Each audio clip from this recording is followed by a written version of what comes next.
एक बार की बात है, एक राज्य था जिस पर एक अत्याचारी राजा का शासन था। राजा इतना अहंकारी था कि हमेशा खुद की ही प्रशंसा किया करता था, अपने अलावा किसी और की प्रशंसा नहीं करता था। एक बार उनके राज्य में एक साधु आया।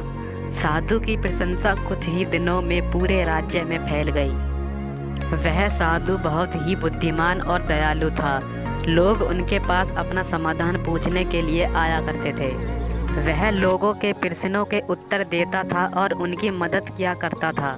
जल्द ही साधु की यह खबर राजा के पास पहुंच गई।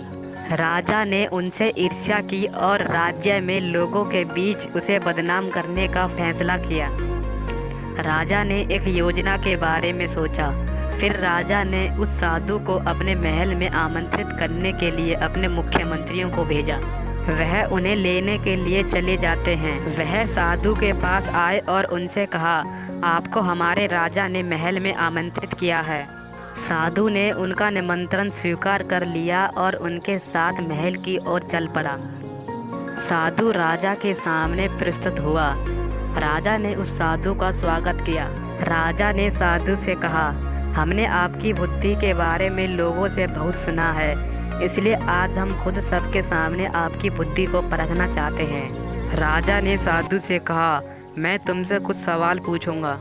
साधु ने कहा, जी महाराज पूछिए। राजा ने अपने मुख्यमंत्रियों से कहा कि जाकर एक पक्षी और एक काली थैली लाकर मुझे दो।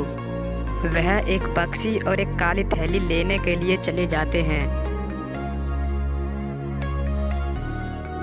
राजा के आदेश के अनुसार वह दोनों चीजें राजा के सामने लेकर प्रस्तुत हो जाते हैं। राजा अपने सिंहासन से नीचे उतरता है। राजा ने साधु से कहा, बताओ मेरे हाथ में क्या है। साधु ने उत्तर दिया, महाराज इस थैली के अंदर आप एक पक्षी को पकड़े हुए हैं। राजा ने कहा, हाँ तुम सही कह रहे हो। अब बताओ मेरे हाथ में पक्षी जिंदा है या मर गया। यदि आप एक बुद्धिमान व्यक्ति हैं तो आप हमारे सवालों का उत्तर देने में सक्षम होंगे। राजा ने अपने मन ही मन एक योजना बनाई।